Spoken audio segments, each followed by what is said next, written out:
Sir నిన్న షర్మిల గారు ఒక నడుములోతు నీళ్ళలో దిగిన వీడియో ఇప్పుడు సోషల్ మీడియాలో వైరల్ అవుతుంది సార్. ఇప్పుడు చాలా మంది ఎలా మాట్లాడుకుంటున్నారు అంటే ఒకప్పటి పవన్ కళ్యాణ్ గారి రోల్ ని ఇప్పుడు షర్మిల గారు ప్లే చేస్తున్నారా అని అంటున్నారు సార్. మరి నిజంగా పవన్ కళ్యాణ్ గారు రోల్ ప్లే చేస్తున్నారా? మరి అక్కడ నీళ్ళలో దిగిన తర్వాత కూడా చంద్రబాబు గారిని కాకుండా జగన్మోహన్ రెడ్డి గారిని విమర్శిస్తుంది ఎందుకంటారు సార్? దీని గురించి ఏం చెప్తారు? ఆల్రెడీ ఈ విషయం మీద వేరే రకంగా మాట్లాడుకున్నాం. ప్రజెంట్ కొన్ని డెవలప్మెంట్స్ జరిగినాయి మనం మాట్లాడుకున్న తర్వాత. సో ఈ నేపథ్యంలో అసలు షర్మిల రోల్ ఏంటి, ఆమె ఎలా పనిచేస్తుంది అనేది, షర్మిలకి జగన్కున్న ప్రజెంట్ సిచ్యువేషన్ ఏమిటి, ఫ్యూచర్ ఎలా ఉండొచ్చు, అట్లాగే ఆమె ఒకప్పుడు పవన్ కళ్యాణ్ రోల్ ఇప్పుడు ప్లే చేస్తుందా అనేది మనం మాట్లాడుకుంటే ఖచ్చితంగా ఆలోచిస్తే, మనం జాగ్రత్తగా పరిశీలిస్తే ఖచ్చితంగా పవన్ కళ్యాణ్ రోలు షర్మిల ప్లే చేస్తున్నట్టే కనిపిస్తుంది. పవన్ కళ్యాణ్ రోల్ ఏంటి అసలు? పవన్ కళ్యాణ్ జగన్ ప్రతిపక్షంలో ఉన్నప్పుడు, చంద్రబాబు అధికారంలో ఉన్నప్పుడు పవన్ కళ్యాణ్ ఎప్పుడు కూడా చంద్రబాబును విమర్శించేవాడు కాదు, జగన్నే విమర్శించేవాడు. అట్లాగే ఈ ప్రజల తరపున జగన్ ఏదన్నా పిలిపిస్తే ముందే ఇతను వెళ్ళిపోయేవాడు. పవన్ కళ్యాణ్ వెళ్ళిపోయి దాన్ని డైవర్ట్ చేసేసేవాడు. అంటే ఆ మైలేజ్ జగన్కి వెళ్లకుండా తను చూసుకునేవాడు. ఇటువంటి అంటే చంద్రబాబు పరోక్షంగా పవన్ కళ్యాణ్ ఉపయోగపడుతూ వచ్చాడు. ఇప్పుడు అధికారంలో చంద్రబాబు అధికారంలో ఉన్నప్పుడు, ఆ తర్వాత ఇంకా జగన్ అధికారంలో ఉన్నప్పుడు ఇంకా తెలిసిందే విపరీతంగా జగన్కి వ్యతిరేకంగా పవన్ కళ్యాణ్ ఎలా ప్రవర్తించాడో చూసాం. దానివల్ల పవన్ కళ్యాణ్కి మైలేజ్ వచ్చింది బ్రహ్మాండంగా. ఆయనకి ప్యాకేజ్ వచ్చిందా లేదనేది ఎవరికి తెలియదు, కానీ ఆయనకి అప్పుడు కూడా ఏంటంటే అందరూ కూడా ఆశ్చర్యపోయారు. అధికారంలో ఉన్న చంద్రబాబును వదిలేసి ప్రతిపక్షంలో ఉన్న జగన్ని ఇతను తీవ్రంగా వ్యతిరేకిస్తాడేంటి అనేది అందరూ కూడా అప్పట్లో ఆశ్చర్యపోయేవాళ్ళు. ఇతను అప్పటి నుంచే ఇతనికి ప్యాకేజీ అనేది పేరు పెట్టారు. సో ఏదేమైనా అతని పవన్ కళ్యాణ్ స్ట్రాటజీ అనేది అతనికి అయితే ఫైనల్గా హెల్ప్ అయింది రాజకీయంగా. సో అందువల్ల ఇప్పుడు షర్మిల కూడా అదే రోల్ ప్లే చేస్తుంది. ఎందుకంటే షర్మిలకి నెంబర్ 1 ఎనిమి ఎవరు? జగన్. కాబట్టి జగన్కి వ్యతిరేకంగా ఏ ఆపర్చునిటీని షర్మిల వదలట్లేదు. మామూలుగా ఎన్నికల వరకు ఆమె ఉంటుందేమో, ఎన్నికల తర్వాత ఈ ప్రభుత్వం వచ్చింది కాబట్టి, ఎన్డీఏ ప్రభుత్వం అనేది కాంగ్రెస్కు దేశంలో ఎనిమి కాబట్టి ఈమె కూడా అలాగే బిహేవ్ చేస్తుంది అనేది చాలామంది అనుకున్నారు. కానీ ఇంకా రెచ్చిపోయింది. జగన్ మీద విపరీతంగా మాట్లాడుతుంది. ఏ పని చేసినా జగన్దే తప్పు అంటుంది. ఈ ప్రభుత్వాన్ని ఊరికో ఒక మాట అంటుంది తప్ప ఫోకస్ అంతా జగన్ మీదే ఉంది.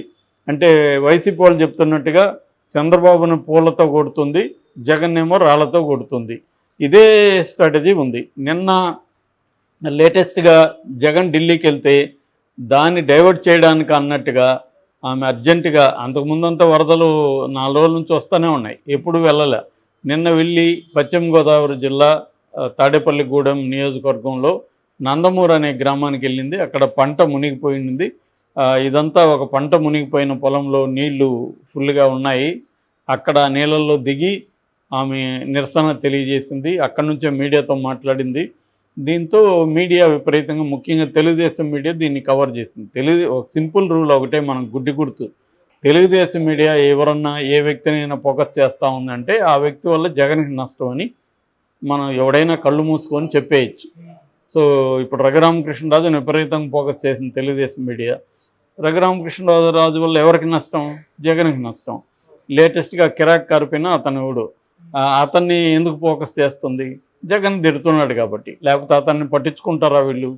అతను యూట్యూబ్ ఛానళ్ళకి ఎక్కువ అతను. అలాంటి వాళ్ళని main stream media, Telugu Desam media ఎందుకు పట్టించుకుంటుందంటే అతని వల్ల జగన్కి నష్టం అని.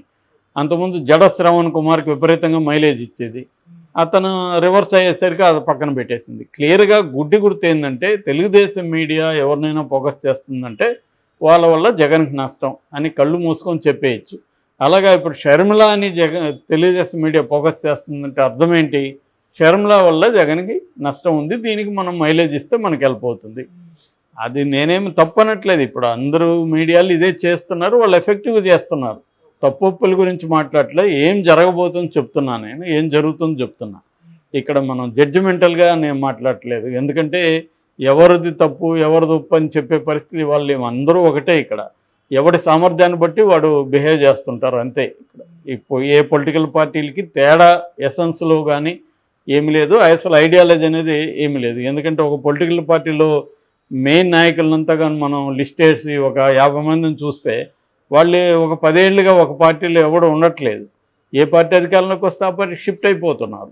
సో అందువల్ల ఎవరికి ఇక్కడ పొలిటికల్గా ఐడియాలజికల్గా కానీ లేకపోతే ఇంకోటి కానీ వాళ్ళకి ఏమి ఉండవు. అధికారమే వాళ్ళకి పరమావధి. అలాగా ఇప్పుడు షర్మిల ముందున్నది కూడా ఆమెకు తను ఎట్లా రాజకీయంగా గ్రో అవ్వాలనేది ఆమెకున్న కర్తవ్యం. దానికి కాంగ్రెస్లో ఉంది. అది కుదరదు అనుకుంటే ఆమె కాంగ్రెస్ నుంచి కూడా బయటకు వస్తుంది. అదేమి కాంగ్రెస్ మీద ఆమె ప్రేమేం లేదు. కాంగ్రెస్ మీద కాంగ్రెస్ అభివృద్ధి కోసం ఆమె పనిచేయదు. తన అభివృద్ధి కోసం పనిచేసుకుంటుంది. దానికి కాంగ్రెస్ ఉపయోగపడితే కాంగ్రెస్లో ఉంటుంది. రేపొద్దున కాంగ్రెస్ రాహుల్ గాంధీ సీరియస్గా తిట్టాడు, అమ్మ నువ్వు చేయాల్సింది ఏంది, చేస్తున్నది ఏంది, నువ్వు చేయాల్సింది ఎన్డీఏ ప్రభుత్వానికి వ్యతిరేకంగా పోరాటం, అది వదిలేసి మీ అన్న జగన్ మీద పోరాటం చేయడానికి కాంగ్రెస్లో ఎందుకున్నావు అని రేపు అడిగాడు అనుకో, ఆమె కాంగ్రెస్ నుంచి కూడా బయటకు వచ్చేస్తుంది. క్లియర్గా షర్మిల అజెండా కానీ గోల్ కానీ ఆమె జీవిత లక్ష్యం కానీ తనకి ఇంపార్టెన్స్ ఇవ్వని లేకపోతే తనకి ఆస్తిలో వాటా ఇవ్వని జగన్ను నాశనం చేయాలనేది ఆమె కంకణం కట్టుకునింది. దాని వైపున ఆమె పనిచేసుకుంటూ వెళ్తుంది. అందుకని ఆమె జగముండి ఆమె ఎవరి మాట వినదని విజయమ్మ కూడా వదిలేసింది అనేది కూడా చాలామంది వీళ్ళ ఫ్యామిలీ బాగా తెలిసిన వాళ్ళు చెప్తుంటారు. సో మామూలుగానే రాజారెడ్డి లక్షణాలు ఆమెకు వచ్చారు. రాజారెడ్డికి కూడా ఈ మొండితనం ఉండేది, అదే వచ్చాయని. రాజశేఖర రెడ్డి కొంత ఫ్లెక్సిబుల్గా ఉండేవాడు. జగన్కి ఈమెకిద్దరికి ఇలాంటి మొండితనం వచ్చాయని జగన్ కూడా రాజకీయంగా కొంత ఫ్లెక్సిబుల్గా ఇప్పుడు మారడం మొదలుపెట్టాడు. సో ఈమె ఆ మొండిగానే ఉంది. అంటే తనకి కక్ష జగన్ మీద ఉంది కాబట్టి దాన్ని తీర్చుకునే పనే చేస్తుంది. ఆమెకి పవన్ కళ్యాణ్ ఆదర్శం కావచ్చు, ఎందుకంటే జగన్ చేయాల్సిన ప్రతిపక్ష పని ఆమె ప్రధానంగా తీసుకునింది. దాంట్లో కూడా జగన్నే విమర్శిస్తుంది. నిన్న అక్కడికి వెళ్ళి పంట నష్టానికి దీనికంతా కారణం జగనే అని విమర్శిస్తుంది. ఒక మాట వీళ్ళని అనలేదా అంటే అన్నింది ఖచ్చితంగా. వీళ్ళు పంట నష్టానికి పరిహారం ఇవ్వాలి, 40,000 ఎకరాల్లో ఈ నియోజకవర్గంలో పంట నష్టం జరిగింది, దీనికి చంద్రబాబు ప్రభుత్వం పరిహారం ఇవ్వాలని ఒక మాట మాట్లాడింది.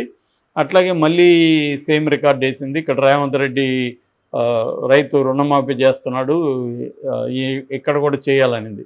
నిజానికి నేను మొన్న కూడా చెప్పా, చంద్రబాబు ఇవ్వని హామీని ఈమె నెరవేర్చమంటుంది. ఆయన ఇచ్చిన సూపర్ 6కి దిక్కులేదు, అక్కడ దాని గురించి మాట్లాడట్లేదు ఆమె. సూపర్ 6 అమలు చేయట్లేదు అనేది నిలదీయాలి కదా ఆమె, అదేమి చేయట్లేదు. నిన్న లోకేష్ కూడా తేల్చేశాడు కదా, తల్లికి వందనం స్కీమ్ పథకం అనేది నెక్స్ట్ ఇయర్కి చేస్తామని. దాని మీద ఆమె మాట్లాడాలి కదా, తల్లుల తరపున మాట్లాడలేదు. ఈ దాదాపు 400 విగ్రహాల పైన పగలగొడితే దాని గురించి ఆమె మాట్లాడట్లేదు. అంటే క్లియర్గా ఆమె టార్గెట్ జగనే. అయితే ఇక్కడ అందరికీ వచ్చే డౌట్ ఏంటంటే, సరే ఆమె టార్గెట్ని మనం అర్థం చేసుకోవచ్చు. ఆమె లక్ష్యము జగన్ని నాశనం చేయడం కాబట్టి ఆ రకంగా పనిచేసుకుంటుంది. ఎవరైనా వాళ్ళకి ఏం కావాలో ఆ వైపుగానే పనిచేస్తారు అందరూ. ప్రజలు అనేది ఒక సాకు మాత్రమే. ఇక్కడ ఎవరు ప్రజల కోసం పనిచేసే రాజకీయ నాయకులు లేరు. అందరూ కూడా తమ కోసం పనిచేస్తారు, అవసరమైనప్పుడు ప్రజలను వాడుకుంటారు. సో ఆ రకంగా ఆమె కూడా పనిచేస్తుంది. ఇప్పుడు ఏమన్నా జగన్కి ప్రజల కోసం ఢిల్లీ వెళ్ళాడా? లేదు. తన కోసమే, తన ఉనికి కోసం, తన సేఫ్టీ కోసం, తన రాజకీయ వర్తమానం భవిష్యత్తు ఈ రెండింటి కోసమే జగన్ వెళ్ళాడు క్లియర్గా. సో అలాగే షర్మిల కూడా తన రాజకీయ భవిష్యత్తు కోసమే ఆమె చేస్తుంది, దాంట్లో తప్పులేదు. కాకపోతే ఇక్కడ కాంగ్రెస్ ఎందుకు ఆమెను అలో చేస్తుంది? ఒక పక్కేమో ఢిల్లీకి వెళ్ళినప్పుడేమో ఇండియా కూటమిలో 8 మంది, దాదాపు 8 పార్టీలు జగన్కి సపోర్ట్ చేశాయి, జగన్కి అక్కడ సపోర్ట్ చేశాయి. ఇంపార్టెంట్ పార్టీలు అన్నీ కూడా, ఆపు వెరీ ఇంపార్టెంట్ పార్టీ ఇండియా కూటమిలో, Trinamool Congress important party, Akhilesh Yadav important party, Shiv Sena Uddhav ఠాకరేది, జేఎంఎం ఆల్రెడీ అధికారంలో ఉంది జార్ఖండ్లో కాంగ్రెస్తో కలిసి. సో వీళ్ళందరూ చేశారంటే రాహుల్ గాంధీకి వ్యతిరేకంగా చేయరు కదా వీళ్ళు. రాహుల్ గాంధీ నో వద్దు అని గట్టిగా చెప్తే వీళ్ళు వెళ్ళి చేయరు కదా. క్లియర్గా వాళ్ళు ఏంటంటే మోడీకి వ్యతిరేకంగా ఎవరు గొంతు విప్పినా సపోర్ట్ చేద్దాం అనేది వాళ్ళకున్న టార్గెట్. వాళ్ళకి ఆంధ్రప్రదేశ్ రాజకీయాల పట్ల ఇంట్రెస్ట్ లేదు. మోడీకి వ్యతిరేకంగా దేశంలో ఎవరు గలం విప్పి ఢిల్లీకి వచ్చినా, ఒక మాజీ ముఖ్యమంత్రి వచ్చాడు కాబట్టి మనం దాన్ని ఉపయోగించుకొని మోడీకి యాంటీగా మనం ఉద్యమాలని బిల్డప్ చేయడానికి ఇది ఒక ఆపర్చునిటీకి ఉపయోగిద్దాం అనేది వాళ్ళకున్న గోల్. ఎవరి పొలిటికల్ గోల్కి అనుగుణంగానే వాళ్ళు బిహేవ్ చేస్తారు. సో అలాగా వాళ్ళు చేశారు. సో ఈ నేపథ్యంలో షర్మిలాని ఎందుకు జగన్ మీద పోరాటం చేస్తూ ఉంటే, ఎన్డీఏ కూటమి మీద పోరాటం చేయకుండా ఉంటే రాహుల్ గాంధీ ఎందుకు అలో చేస్తున్నాడు అనేది ఇప్పుడు $1 మిలియన్ ప్రశ్న. దానికి ఒక పాజిబుల్ ఆన్సర్ ఏంటంటే, కాంగ్రెస్కి ఆమె తప్ప దిక్కు లేదు. దిక్కు లేనప్పుడు ఆమెను కూడా మనం ఇప్పుడు వదులుకుంటే కాంగ్రెస్ అసలు ఇంకెవరున్నారు కాంగ్రెస్కి? సరే ఆమె మంచో చెడ్డో ఒక కాంగ్రెస్ ఫేస్గా ఉంది కదా అని వదులుతున్నట్టుగా మనకు కనబడుతుంది. ఇది ఏమన్నా ఓపెన్గా జగన్ కానీ రేపు ఇండియా కూటమి వైపు వెళ్తే అప్పుడు షర్మిలాకి ఇబ్బంది అవుతుంది తన గోల్కి. అప్పుడు జగన్ గట్టిగా మాట్లాడలేదు, ఎందుకంటే జగన్ కూడా కూటమిలో ఉంటాడు కాబట్టి, మిత్రపక్షం కాబట్టి. అప్పుడు ఒకవేళ మాట్లాడినా కూడా రాహుల్ గాంధీ కూడా చెప్పాల్సి వస్తుంది, రాహుల్ గాంధీకి కూడా. సో ఎందుకంటే జగన్ కూడా ప్రెజర్ చేస్తాడు కదా అప్పుడు. సో ఇప్పుడంటే జగన్ ప్రెజర్ చేయలేడు కాబట్టి రాహుల్ గాంధీ కూడా కాంగ్రెస్కి ఈమె తప్ప వేరే దిక్కు లేదు కాబట్టి ఈమెను అలో చేస్తున్నట్టుగా మనకు అర్థమవుతుంది.